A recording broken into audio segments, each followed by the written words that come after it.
سمنا کا تخت چھوڑ کر غوث الورا ہوئے، سمنا کا تخت چھوڑ کر غوث الورا ہوئے، یوں سلطنت کے ترک نے سلطان بنا دیا۔ وادی رضا کی کوہ ہمالا رضا کا ہے، جس سمت دیکھیے وہ علاقہ رضا کا ہے۔ اگلوں نے تو لکھا بہت علم دین پر، جو کچھ ہے اس صدی میں وہ تنہا رضا کا ہے۔ دوستان محترم، ذی علم ذی استعداد علماء اسٹیج پر جلوہ گر ہیں، قابل مبارکباد ہیں رضا ینگ کمیٹی کے معزز صاحبان، جنہوں نے سرکار مخدوم اشرف غوث العالم اوحد الدین قدوۃ الکبریٰ میر سید اشرف جہانگیر سمنانی رضی اللہ تعالی عنہ و ارضاہ عنا، اور امام اہل سنت امام احمد رضا خان محدث بریلوی علیہ الرحمہ کی یاد میں اتنی خوبصورت محفل کا انعقاد کیا۔ اللہ رب العزت سب کو دارین میں بہتر بدلہ عطا فرمائے۔ دوستان محترم، وقت کا لحاظ رکھتے ہوئے کچھ ضروری باتیں آپ کی خدمت میں عرض کرنا چاہتا ہوں۔ میں نے خطبہ مسنونہ میں ایک حدیث پاک پڑھی ہے اور اسے حدیث قدسی کہتے ہیں۔ حدیث قدسی اس حدیث کو کہتے ہیں فرمان خدا کا ہوتا ہے اور زبان مصطفیٰ کی ہوتی ہے۔ اللہ کا وہ فرمان جو بغیر جبرائیل کے واسطے زبان رسالت مآب علی صاحبہ الصلاۃ والسلام سے جاری ہو جائے، اسے حدیث قدسی کہتے ہیں۔ ایک حدیث قدسی ہیں اور اس کے تحت آج میں نے دو اجزاء پر آپ کے سامنے گفتگو کرنی ہے۔ پہلا جز تو یہ ہے کہ کوئی انسان ولی کب بنتا ہے، اور دوسرا جز یہ ہے کہ پھر جو ولی بن جاتا ہے اللہ کے فضل سے، وہ پھر عام بندوں جیسا نہیں رہتا ہے۔ تو آج کی اس گفتگو میں دونوں طرف عقائد اور اعمال کی اصلاح کے حوالے سے کچھ باتیں عرض کی جائے گی۔ اللہ رب العزت ارشاد فرماتا ہے، ما تقرب الی عبدی بشیء احب الی مما افترضتہ علیہ۔ اس کا ترجمہ یہ ہے، اللہ رب العزت فرماتا ہے کہ بندہ اگر کسی چیز کے ذریعہ سب سے زیادہ میرا قرب حاصل کرتا ہے تو وہ فرض عبادتوں کے ذریعہ حاصل کرتا ہے۔ یعنی یہ خود اللہ ہمیں فرما رہا ہے کہ میرے بندے کو میں اپنا قرب کن چیزوں سے دیتا ہوں۔ ولی کا ایک معنی تفسیر مظہری میں یہی گئے، الولی ای القریب۔ ولی وہ ہیں جو اللہ سے قریب ہوتا ہے، اور اللہ خود فرماتا ہے کہ میں بندے کو اپنے قریب اس وقت کرتا ہوں جب بندہ فرض عبادتوں پر عمل کرتا ہے۔ فرض عبادتوں کے ذریعہ، فرض نمازوں کے ذریعہ، فرض روزوں کے ذریعہ، فرض زکوٰۃ کی ادائیگی کے ذریعہ، فرض حج بیت اللہ کی ادائیگی کے ذریعہ، دیگر جتنے بھی بندے پر فرض احکامات لاگو ہوتے ہیں، جب بندہ ان فرض عبادتوں پر عمل کرتا ہے تو اللہ رب العزت ارشاد فرماتا ہے، میں ایسے بندے کو اپنا قریبی بنا لیتا ہوں، میں اس کو اپنا قرب عطا کر دیتا ہوں۔ اور اس کے بعد اللہ رب العزت ارشاد فرماتا ہے، وَلَا يَزَالُ عَبْدِي يَتَقَرَّبُ إِلَيَّ بِالنَّوَافِلِ۔ پھر فرض عبادتوں کے بعد بندہ نفل عبادتیں کرتا رہتا ہے تو پھر نفل عبادتوں کے ذریعہ بھی بندہ میرا قرب حاصل کرتا رہتا ہے، حتی احببتہ، یہاں تک کہ میں اس بندے کو اپنا محبوب بنا لیتا ہوں۔ اب قابل توجہ بات یہ ہے کہ اللہ رب العزت کسے اپنا قریبی بناتا ہے؟ چونکہ ولی کا معنی ہے اللہ سے قریب ہونے والا، اور اب ہم کسی سے پوچھیں کہ اللہ کسے قریب بناتا ہے تو کوئی کچھ جواب دے، کوئی کچھ جواب دے، مگر جو قریب کرنے والا رب ہے وہ رب ہی بتائے میں کسے قریب کرتا ہوں۔ تو یہی تو فیصلہ کن بات ہوگی، یہی تو سب سے اہم بات ہوگی کہ جو رب قریب کر رہا ہے وہ رب خود بتائے کہ میں قریب کس چیز کی وجہ سے کرتا ہوں۔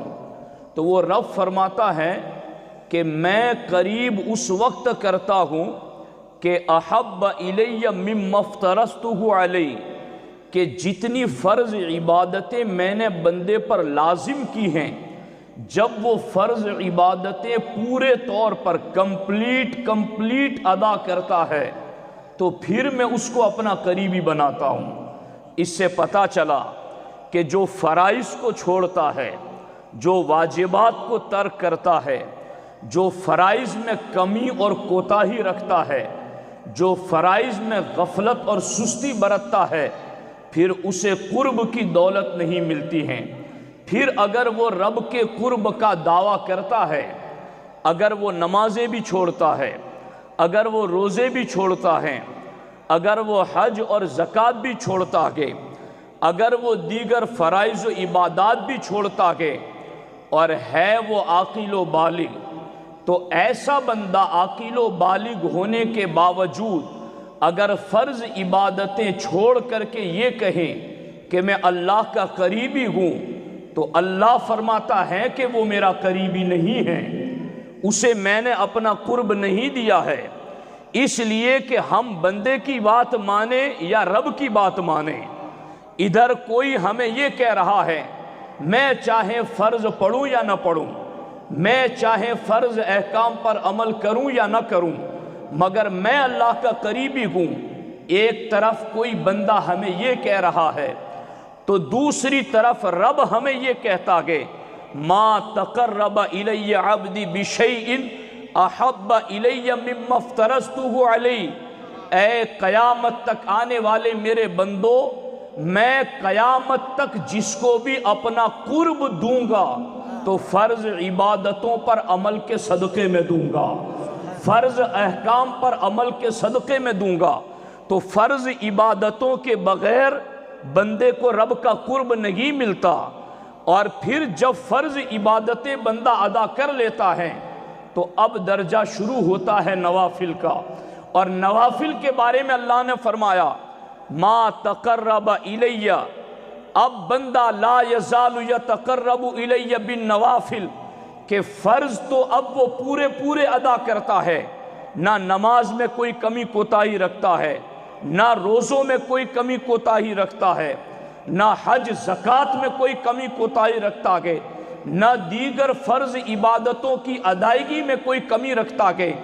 فرض عبادتیں ادا کر کے وہ قریب ہونا شروع ہوتا ہے، مگر بعد میں اب ولایت کے درجوں پر بلند ہونا ہے تو صرف فرض پر اکتفا نہیں، اب وہ آگے نوافل پر بھی عمل کرے گا، اب وہ آگے نفل عبادتیں بھی ادا کرے گا۔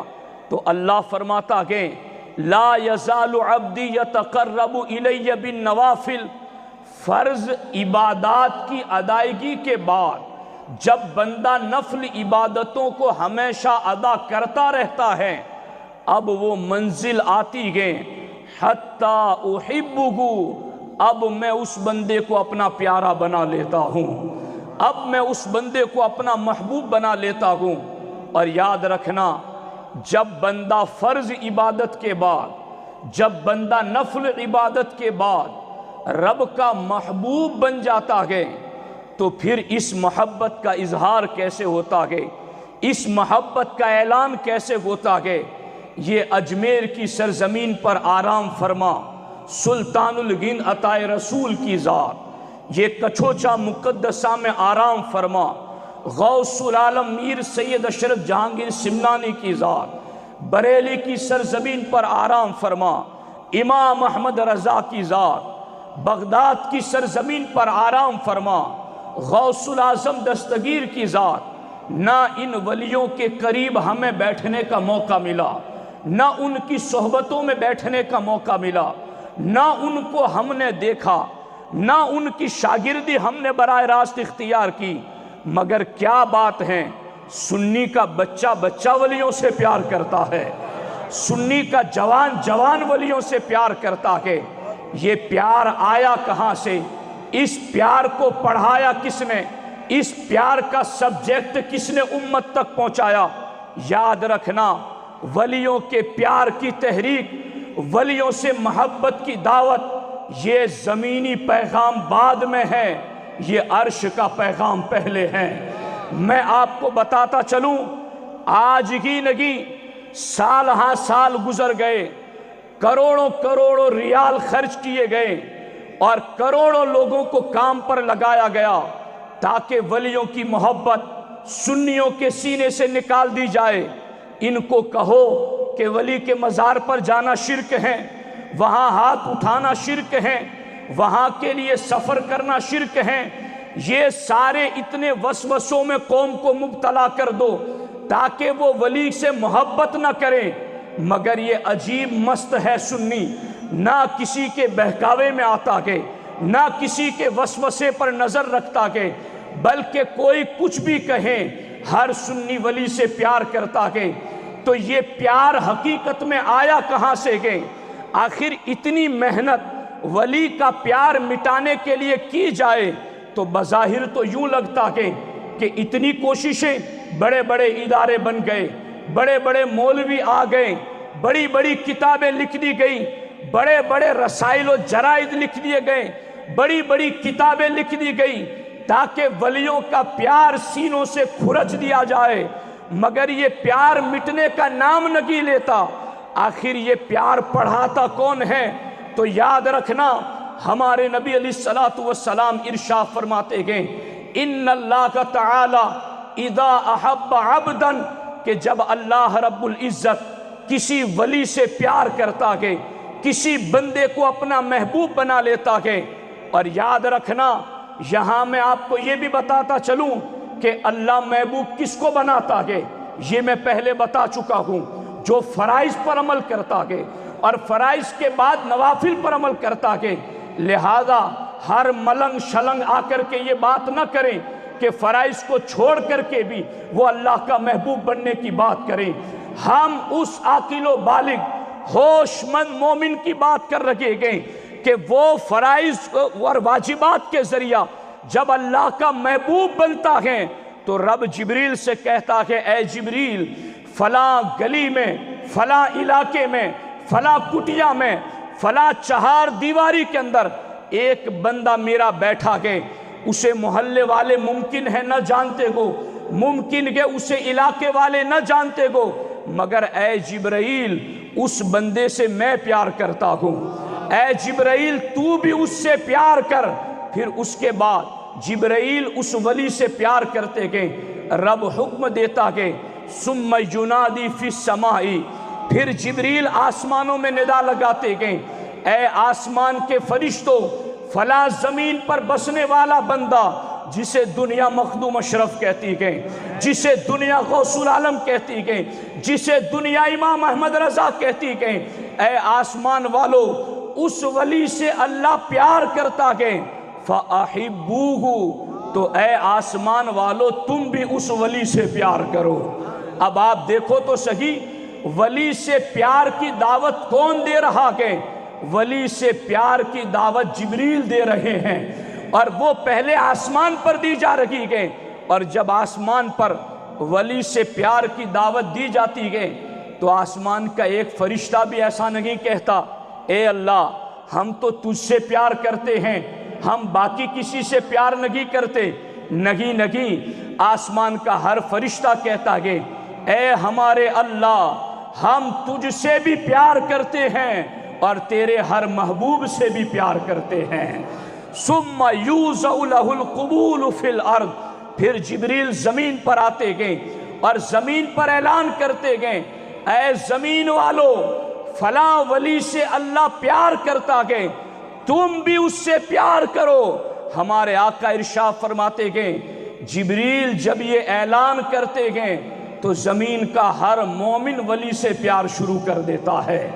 اب میں آپ کو بتاؤں، یہ جو ریال خرچ کیے گئے، یہ جو تحریکیں اور تنظیمیں چلائی گئی، یہ جو ادارے مدارس بنائے گئے اور یہ جو کتابیں لکھی گئی ولیوں کے مشن کو مٹانے کے لیے، ولیوں کی محبت کو نکالنے کے لیے، یہ اتنا خرچ کر کے بھی کامیاب اس لیے نہ ہو سکے کہ ولیوں کا پیار تو جبریل سکھا رہے گئے، رب کے حکم سے بتا رہے گئے۔ بھلا دنیا کی کون طاقت ہے جو اس محبت کو نکال سکے؟ اب یہاں ایک قابل توجہ بات ہے، علماء کی خصوصی توجہ چاہتا ہوں کہ اس بات پر دھیان کرو، جب ہم یہ بات کہتے ہیں کہ ولی سے پیار کی دعوت تو جبریل دیتے ہیں، تو سامنے سے ہمیں کہا جاتا ہے کہ ہم نے تو جبریل کی آواز نہیں سنی، ہم سنتے تو ہم بھی پیار کرتے۔ تو وہ یہ کہتے ہیں کہ ہم نے جبریل کی آواز نہیں سنی، ہم جبریل کی آواز سنتے تو ہم بھی پیار کرتے۔ لیکن پلٹ کر وہ ہم سے کہتے ہیں، اے سنیو، کیا تم نے سنی ہے جبریل کی آواز؟ ہم نے کہا ہاں ہم نے سنی ہے جبریل کی آواز۔ وہ کہتے ہیں پھر کہاں سے ثابت ہے؟ یہ کہاں لکھا ہے آپ نے جبریل کی آواز سنی گئے؟ ہم نے کہا آؤ ہم تمہیں قرآن کی روشنی میں سکھائیں کہ جبریل کی آواز کس سنی نے کہاں سے سنی ہے۔ یاد رکھنا اس چیز کو، ہمارے محبوب علیہ السلام ارشاد فرماتے ہیں کہ جب حضرت ابراہیم علیہ السلام نے خانہ کعبہ کی بنیاد رکھی تو رب ذوالجلال نے ارشاد فرمایا، اے جناب خلیل علیہ السلام، کعبہ تو بنا چکے گو، اب آواز لگاؤ لوگوں کو میرے گھر کے طواف کی طرف، وَأَذِّن فِي النَّاسِ بِالْحَجِّ، لوگوں کو بلاؤ بیت اللہ کے حج کے لیے۔ تو حضرت ابراہیم علیہ السلام نے کہا مولا یہاں تو بستی بھی نہیں گئے اور میری آواز پہنچے گی کہاں تک؟ رب نے فرمایا خلیل، آواز لگانا تمہارا کام ہے، بندوں تک پہنچانا تمہارے رب کے ذمہ کرم پر ہے۔ آواز تم لگاؤ، تمہاری آواز ہم پہنچائیں گے۔ ہمارے نبی علیہ السلام ارشاد فرماتے گئے پھر ابراہیم علیہ السلام نے پہاڑ پر کھڑے ہو کر لوگوں کو دعوت دی اور کہا لوگوں آؤ خانہ کعبہ کے طواف کی طرف۔ تو ہمارے نبی ارشاد فرماتے گئے جو عالم ارواح میں تھا اور اس کی قسمت میں حج لکھا تھا، اس کی روح نے حضرت ابراہیم کی آواز پر لبیک کہا۔ جو باپ کی پشت اور پیٹھ میں تھا اور اس کی قسمت میں طواف کعبہ لکھا تھا، اس نے وہاں سے لبیک کہا۔ جو ماں کے پیٹ میں تھا اور اس کی قسمت میں حج لکھا تھا، اس نے وہاں سے لبیک کہا۔ ہمارے نبی فرماتے گئے جس نے جتنی بار لبیک کہا اللہ نے اتنی بار اسے اپنے گھر کے طواف کے لیے بلایا۔ اب آپ اندازہ لگائیں، آج اگر کوئی جا رہا ہے جو ہمیں یہ کہتا ہے کہ ہمیں جبریل کی آواز نہیں سنائی دی، اگر سنائی دیتی تو ہم بھی ولیوں سے پیار کرتے۔ ہم کہتے گئے جب تم خانہ کعبہ کے طواف کی طرف چلتے گو تو کیا تم نے خلیل علیہ السلام کی آواز سنی تھی؟ کیا تم نے حضرت ابراہیم علیہ السلام کی آواز سنی تھی؟ کہا آواز تو نہیں سنی تھی، مگر ہم اپنے طور پر یہ مانتے گئے کہ ہماری روح نے لبیک کہا ہوگا، اس لیے ہمیں طواف کا موقع ملا۔ میں کہتا ہوں اگر تمہارا جواب اس موقع پر یہ ہے کہ تمہاری روح نے خلیل علیہ السلام کی آواز پر لبیک کہا ہوگا اس لیے تمہیں طواف کا موقع ملا، تو اسی میں ہمارا جواب موجود ہے کہ جب ہم اجمیر کی دھرتی کا سفر کرتے ہیں، جب ہم کچوچا مقدسہ کے لیے رخت سفر باندھتے گئے، جب بریلی کے امام کی چوکھٹ پر حاضری دینے کے لیے ہم چلنا شروع ہو جاتے ہیں، تو پھر ہماری روحیں بھی کہتی ہیں کہ جب حرم کی طرف جانے والا پریکٹیکل طواف کرنے لگتا ہے تو یقین کرتا ہے کہ میرے ظاہری کانوں نے اگرچہ خلیل علیہ السلام کی آواز نہیں سنی تھی مگر میں نے طواف کر لیا، تو اب میں یقین رکھتا ہوں کہ میری روح نے خلیل علیہ السلام کی آواز پر حج کے لیے لبیک کہا تھا۔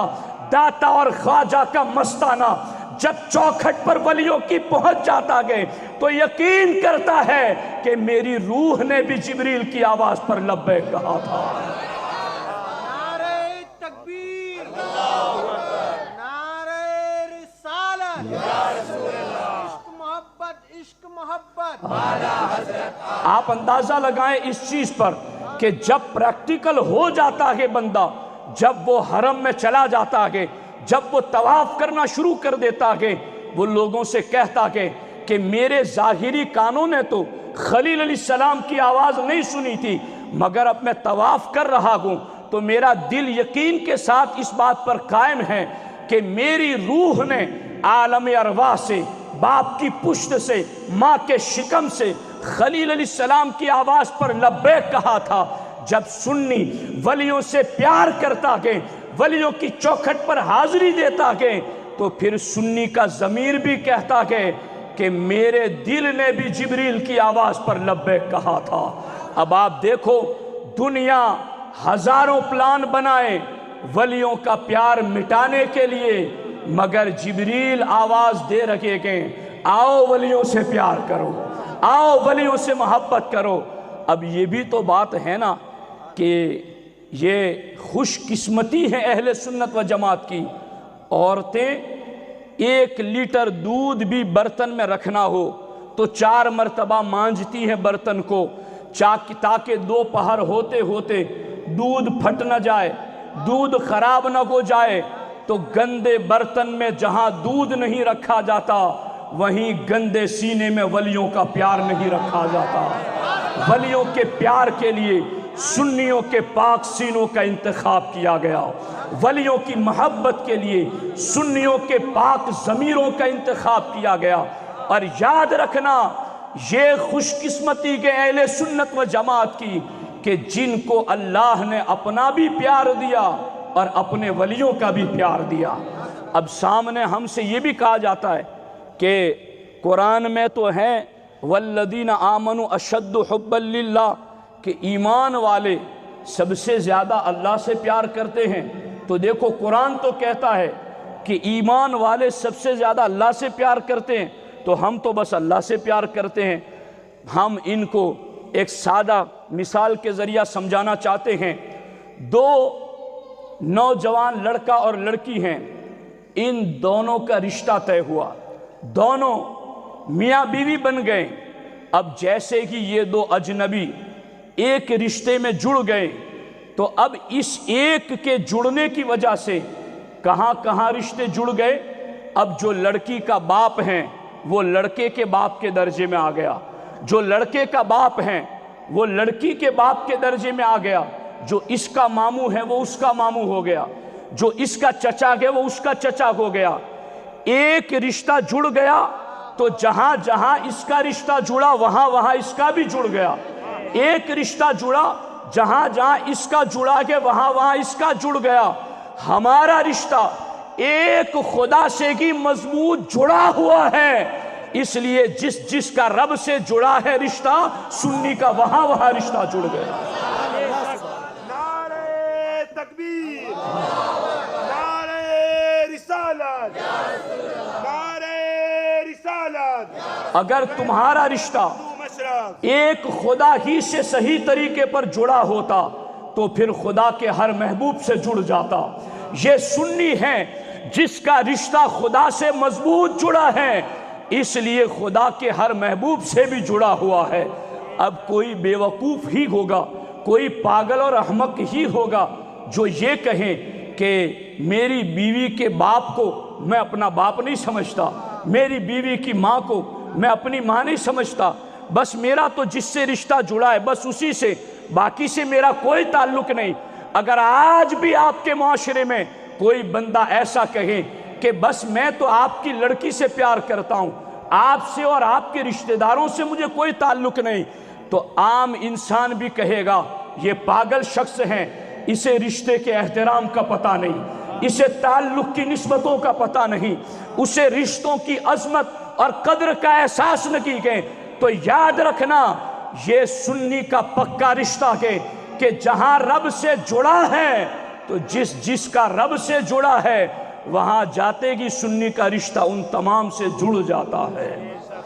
اب دیکھو یہاں پر ایک بات، یہ ولیوں کا پیار، اسی لیے تو یاد رکھنا ہمارے آقا علیہ السلام نے فرمایا، صحیح مسلم شریف کی حدیث ہے، ہمارے آقا علیہ السلام فرماتے ہیں کہ ایک بندہ اپنے گاؤں سے نکلا اور کسی گاؤں میں ولی کی زیارت کے لیے جانے لگا، تو اللہ رب العزت نے راستے میں ایک فرشتے کو اتارا۔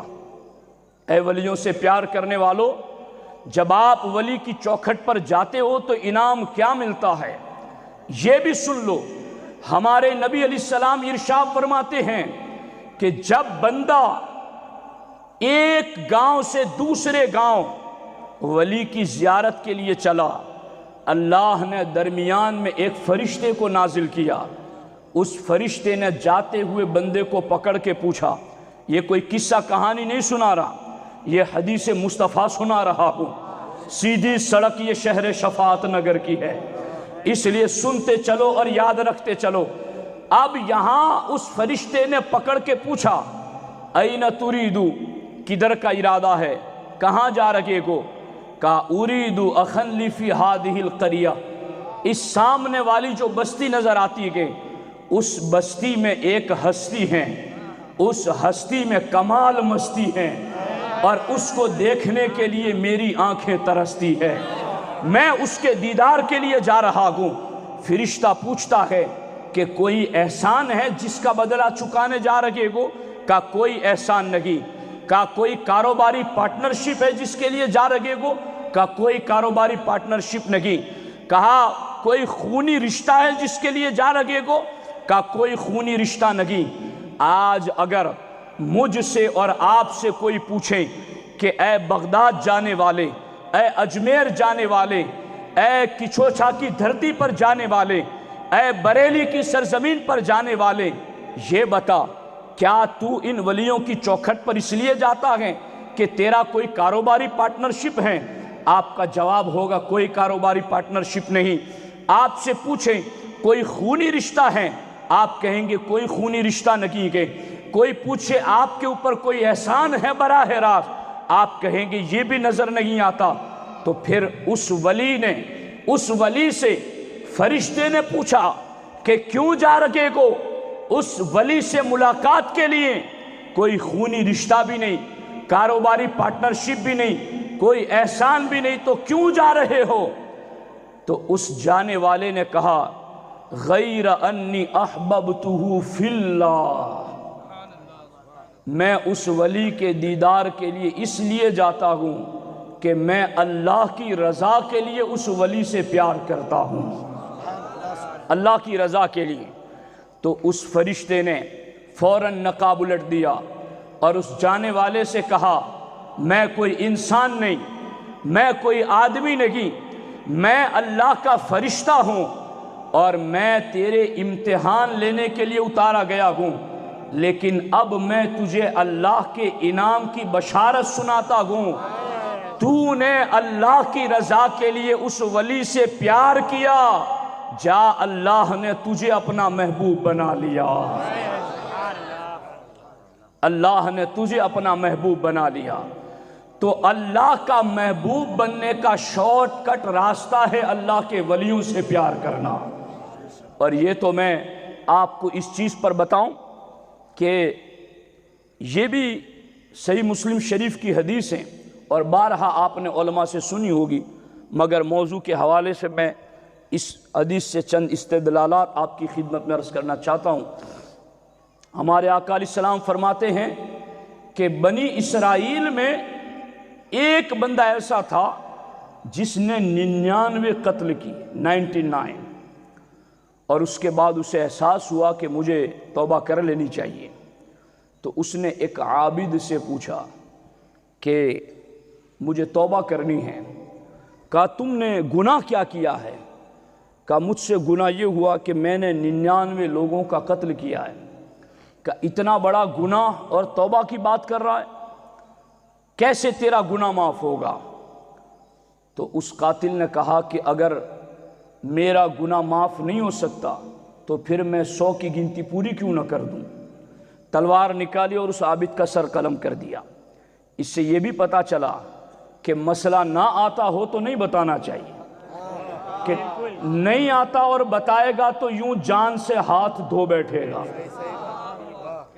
اور پھر اس نے ثم سأل عن اعلم اہل الارض، اس کے بعد اس نے روئے زمین کے ایک بڑے عالم کا پتہ پوچھا کہ مجھے بڑے عالم کا پتہ بتاؤ۔ اب وہ عالم کا پتہ پوچھ کر کے اس عالم کے پاس پہنچا تو کہا کہ حضور میری توبہ کی کوئی صورت ہے؟ کہا کیا گناہ کیا ہے؟ کہا 100 لوگوں کا قتل کیا ہے۔ کہا اللہ غفار و رحمان ہے، اللہ بخشنے والا ہے، اس کی رحیمی کریمی کے آگے تیرے گناہ کوئی حیثیت نہیں رکھتے، تو توبہ کر لے تو اللہ تجھے معاف کر دے گا۔ اس نے کہا حضور آپ ہاتھ بڑھائیں میں توبہ کر لیتا ہوں۔ کہا تو توبہ ضرور کر مگر میرے پاس نہیں، ائتی قریتن قضا و قضا، تو فلاں بستی میں چلا جا جہاں اللہ کے ولی رہتے ہیں، وہاں جا کے توبہ کر۔ اب لوگ ہمیں کہتے ہیں تم دعا کے لیے ولی کی چوکھٹ ہی پر جاتے ہو، تو کیا اللہ ہر جگہ نہیں سنتا؟ یقیناً اللہ ہر جگہ سنتا ہے مگر محبوبوں کے قرب میں جلد قبول فرماتا ہے۔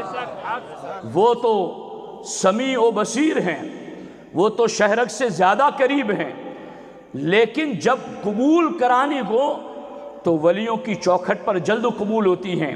ہمارے محبوب علیہ السلام نے فرمایا کہ اس عالم سے پوچھا کہ توبہ کر لوں؟ کہا نہیں، وہاں بستی میں جاؤ، وہاں ولی رہتے، وہاں جا کے توبہ کرو۔ اب جب وہ نکلا بیچ راستے پر پہنچا کہ اس کی جان نکل گئی۔ اب عذاب کے فرشتے بھی آ گئے، رحمت کے فرشتے بھی آ گئے۔ عذاب کے فرشتے جہنم لے جانا چاہتے ہیں، رحمت کے فرشتے جنت لے جانا چاہتے ہیں۔ رحمت کے فرشتے یہ کہتے ہیں اگرچہ اس نے توبہ نہیں کی مگر توبہ کے ارادے سے نکل تو چکا تھا، ہم اسے جنت لے جائیں گے۔ عذاب کے فرشتوں نے کہا مگر چونکہ توبہ کی نہیں ہے اس لیے جہنم لے جائیں گے۔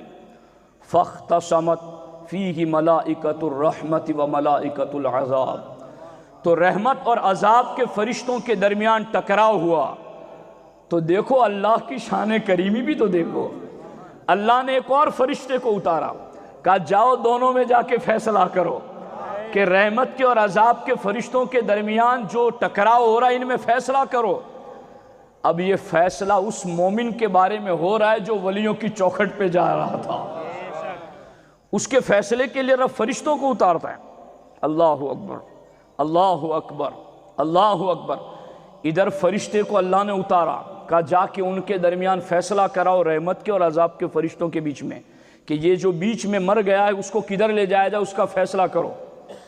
اور اللہ نے فرمایا فیصلہ یوں کرانا ہے کہ تو نے جا کے عذاب کے اور رحمت کے فرشتوں کو کہنا ہے کہ یہ جس گنہگاروں کی بستی سے چلا تھا اور جن ولیوں کی چوکھٹ پر جا رہا تھا اور جہاں بیچ میں انتقال ہو گیا وہاں بیچ سے زمین ناپو کہ وہ ولیوں کے قریب ہیں یا گنہگاروں کی بستی کے قریب ہیں۔ دیکھو وہ فرشتے جن کا کام ہے نور نور، آج وہ ولی کا در ناپ رہے ہیں، ولی کی چوکھٹ ناپ رہے ہیں۔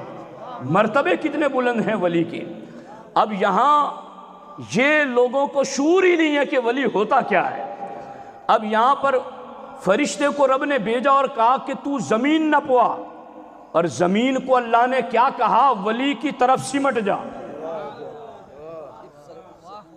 زمین کو کہا کہ ولیوں کی طرف سمٹ جا، اور اس فرشتے کو بھیج کر کہا کہ تو زمین نپوا دونوں کو کہ کدھر زیادہ قریب ہیں۔ جب زمین ناپی گئی تو وہ بندہ جس کا راستے میں انتقال ہوا وہ ایک بالشت ولیوں کی طرف زیادہ قریب تھا۔ ایک وید جس کو ہم کہتے ہیں نا، ایک بالشت ولیوں کی طرف قریب تھا۔ اب ناپ تول کر کے کہا گیا کہ ایک بالشت ولیوں کی طرف قریب ہیں۔ اللہ نے فرمایا میرا فیصلہ یہی ہے جو یہاں ولی کے قریب ہیں اسے جنت میں پہنچا دیا جائے۔ اب میں اس پر جو بات عرض کرنا چاہتا ہوں وہ خاص ہے۔ کتنا بڑا گنہگار، من قتل مؤمنا متعمدا فجزاؤہ جہنم، ایک مومن کے قتل پر کتنا بڑا گناہ، مگر ایسے 100 بندوں کا قاتل مگر ولی کی چوکھٹ کی طرف بڑھا تو اللہ رب العزت نے فرمایا کہ اسے بخش دیا جائے۔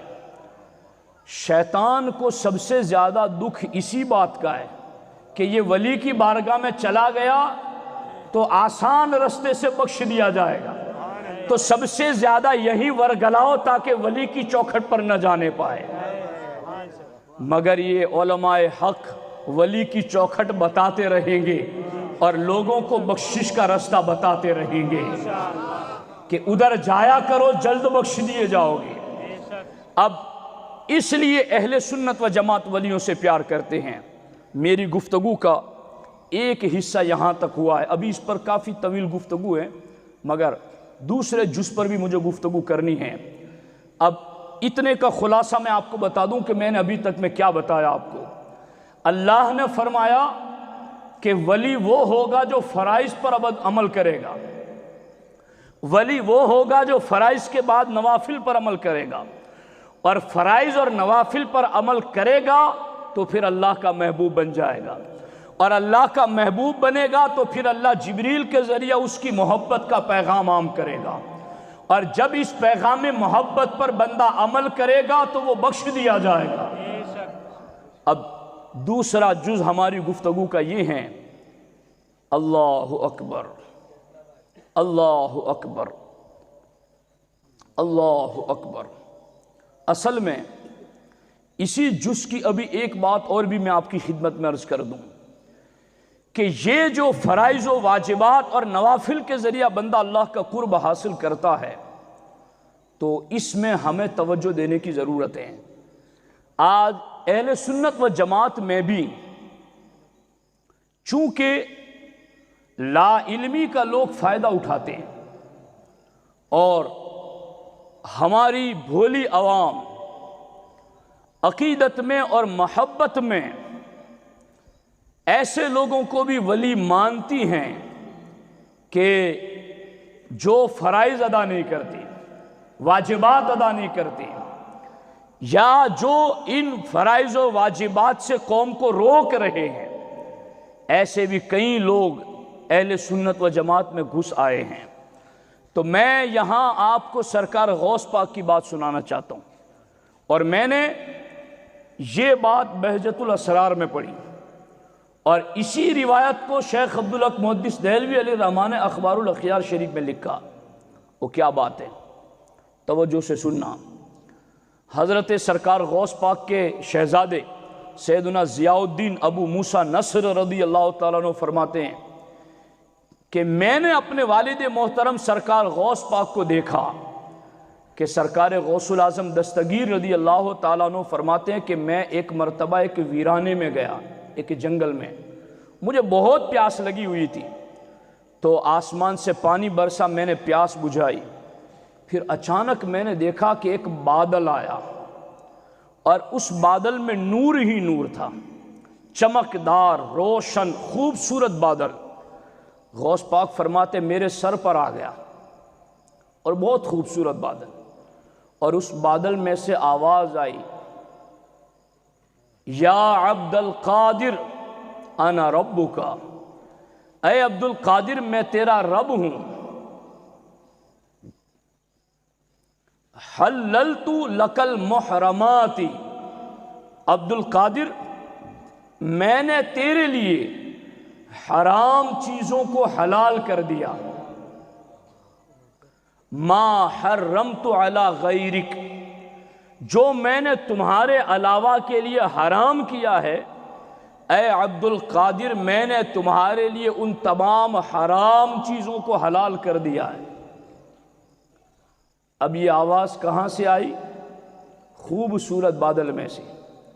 اگر آج ایسی آواز آ جاتی تو ممکن ہے کوئی خدائی کا دعویٰ وہ بادل والے سے زیادہ خود ہی کر دیتا،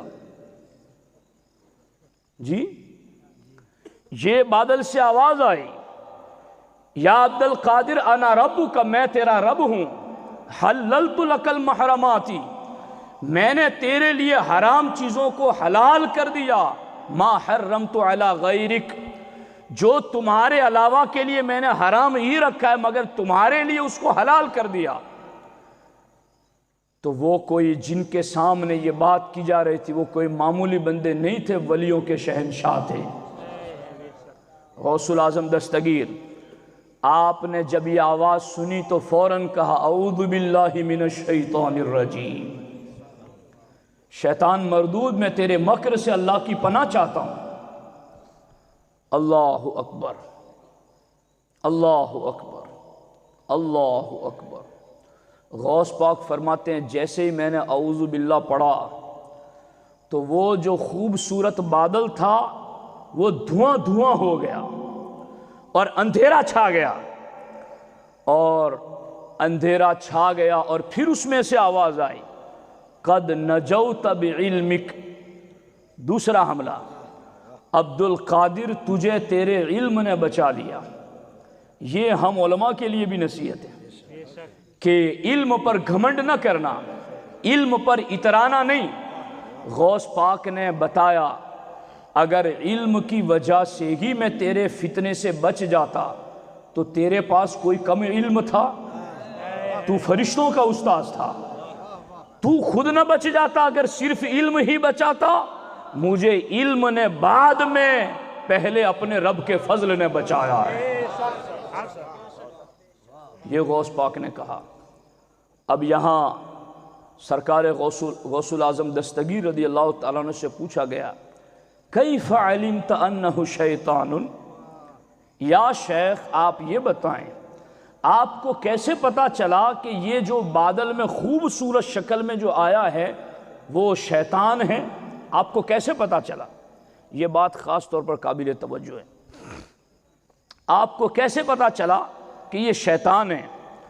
تو غوث پاک نے کہا، اس نے جب یہ کہا نا کہ قد حللت لک المحرماتی، کہ حرام چیزوں کو تیرے لیے حلال کر دیا ہے، تو میں جان گیا کہ یہ شیطان ہے۔ کہا یہ کیسے؟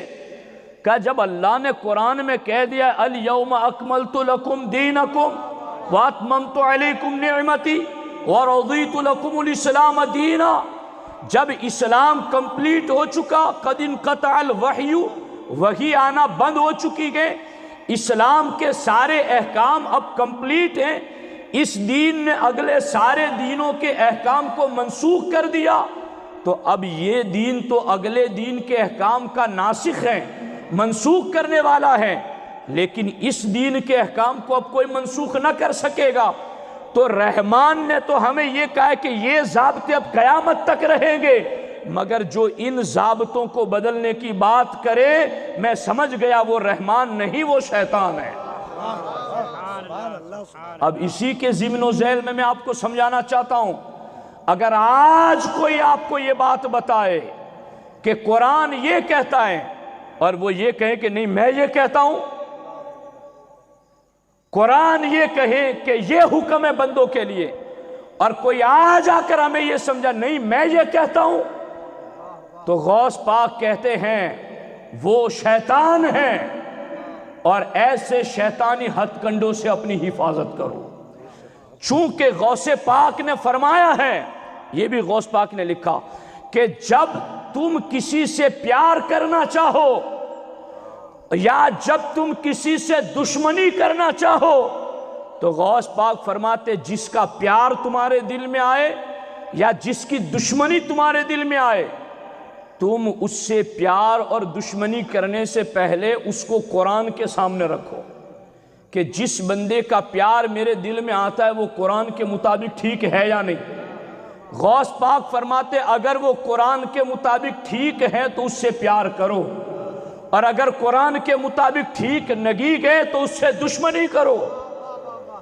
غوث پاک دستگیر ہیں آج بھی اپنی تعلیمات کے ذریعہ، اپنے احکامات کے ذریعہ ہمیں اپنی یہ تعلیمات بتا کر آج بھی غوث اعظم ہم غلاموں کی دستگیری فرما رہے ہیں کہ تمہیں کوئی غلط محبت کا جھانسا دے کر شریعت کا باغی نہ بنائے، اس لیے کہ غوث پاک فرماتے ہیں مجھ پر تو خوبصورت بادل میں آیا تھا اور مجھے تو یہ کہا تھا کہ تیرے اوپر سے ساری پابندیاں اٹھا لیتا ہوں، مگر میں نے پابندیوں سے اٹھنے کو اپنے لیے اچھا نہیں سمجھا کہ پابندیاں اٹھ جائے تو چلو مجھے چھوٹ مل گئی، نہیں، جو بندہ رب کا ہے اسے رب کے احکام کی پابندی میں رہنا ہے۔